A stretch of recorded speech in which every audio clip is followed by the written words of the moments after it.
Assalamualaikum warahmatullahi wabarakatuh. Kami dari kelompok 3 akan mempresentasikan tentang merumuskan strategi pada tingkat dasar dan tingkat perusahaan. Sebelum mempresentasikan, izinkan kami memperkenalkan diri. Saya Alifah Nurdianto. Saya Marihatul Maulana, saya Rizky Fitriani, saya Jinayati. Dan berikut ini penjelasannya. Di slide ini aku akan menjelaskan tentang apa itu formulasi strategi. Formulasi strategi adalah proses awal dalam menyusun rencana bisnis yang komprehensif. Tahap ini penting banget loh teman-teman karena jadi dasar arah perusahaan ke depan. Biasanya proses ini dimulai dari menentukan visi, misi, lalu dilanjutkan dengan menganalisis kekuatan, kelemahan, peluang, dan ancaman perusahaan atau yang biasa kita kenal sebagai analisis SWOT. Nah, formulasi strategi sendiri terdiri dari 3 langkah utama. Yang pertama ada analisis strategi, perencanaan strategi, dan pemilihan strategi yang paling tepat.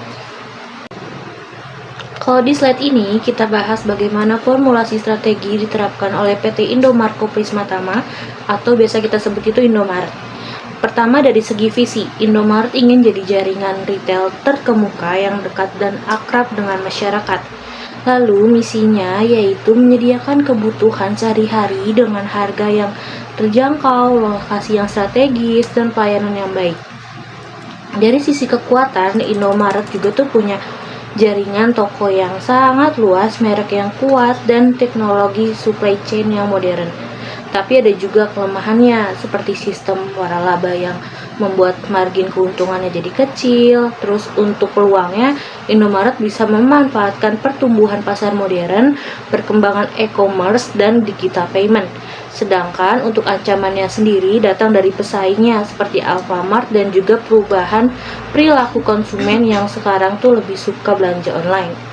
Dari situ bisa dilakukan analisis strategi, yaitu mengevaluasi kondisi internal dan eksternal. Lalu dibuat perencanaan strategi, contohnya membuka toko baru di wilayah yang belum terjangkau. Dan terakhir adalah pemilihan strategi. Apakah mau tumbuh secara organik ataupun melalui akuisisi? Lanjut ke slide berikutnya. Di sini kita akan membahas isu-isu penting yang biasanya itu muncul dalam proses formulasi strategi. Beberapa pertanyaan penting yang harus dijawab antara lain yang pertama itu ada usaha apa sih yang akan dilakukan oleh perusahaan. Yang kedua, bagaimana caranya mengalokasikan sumber daya agar efisien. Yang ketiga, perluas operasi atau malah diversifikasi produk dan layanan. Yang keempat, apakah perusahaan akan masuk ke pasar internasional atau tetap fokus di dalam negeri. Yang kelima, apa perlu melakukan merger atau joint venture dengan perusahaan lain? Dan yang terakhir, bagaimana sih perusahaan itu bisa menghindari risiko pengambilan alih oleh pihak lain?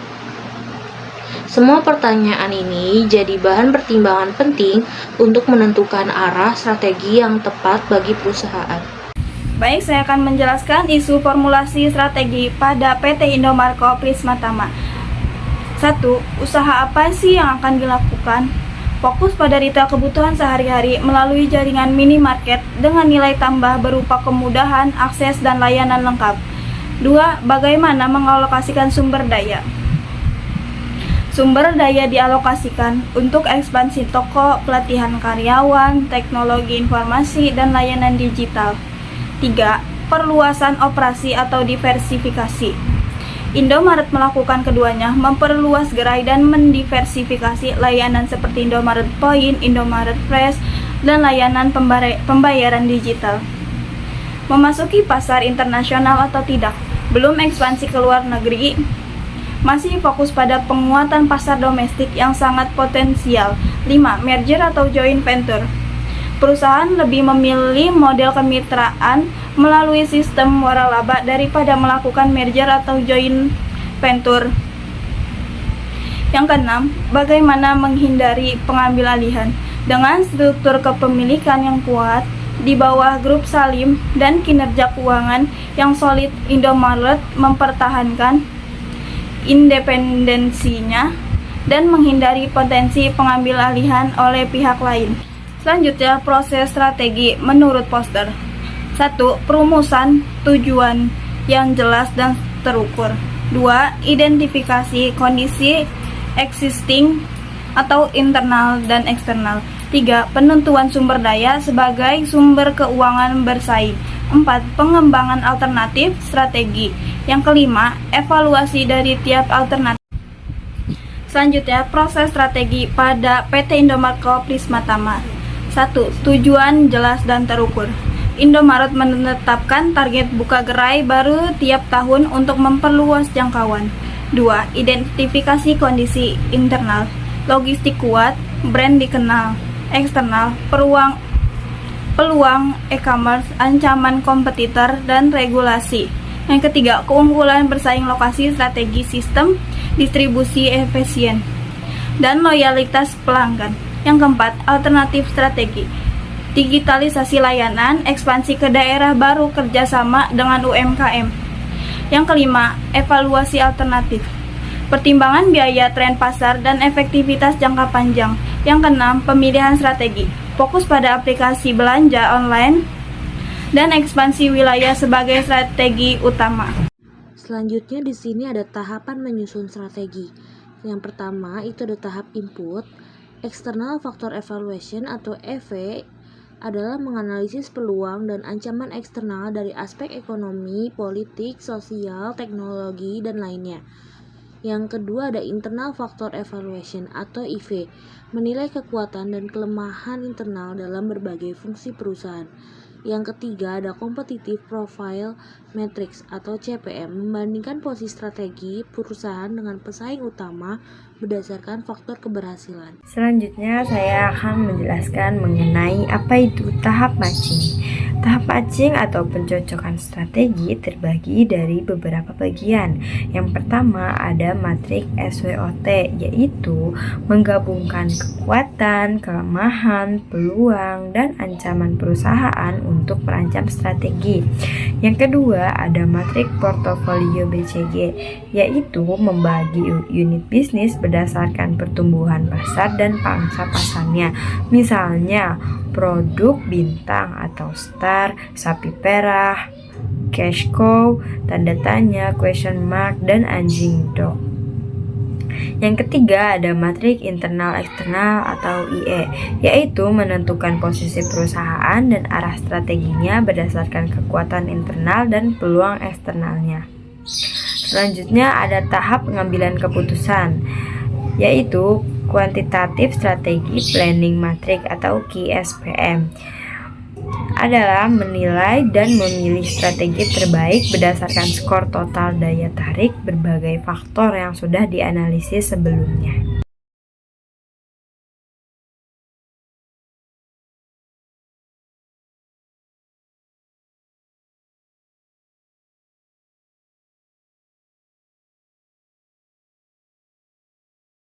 Baik, yang selanjutnya ada tingkat formulasi strategi yang terbagi dari beberapa bagian. Yang pertama ada tingkat korporat atau corporate level, yaitu strategi besar untuk seluruh perusahaan, seperti bagaimana mengatur sumber daya dan memperluas bisnis.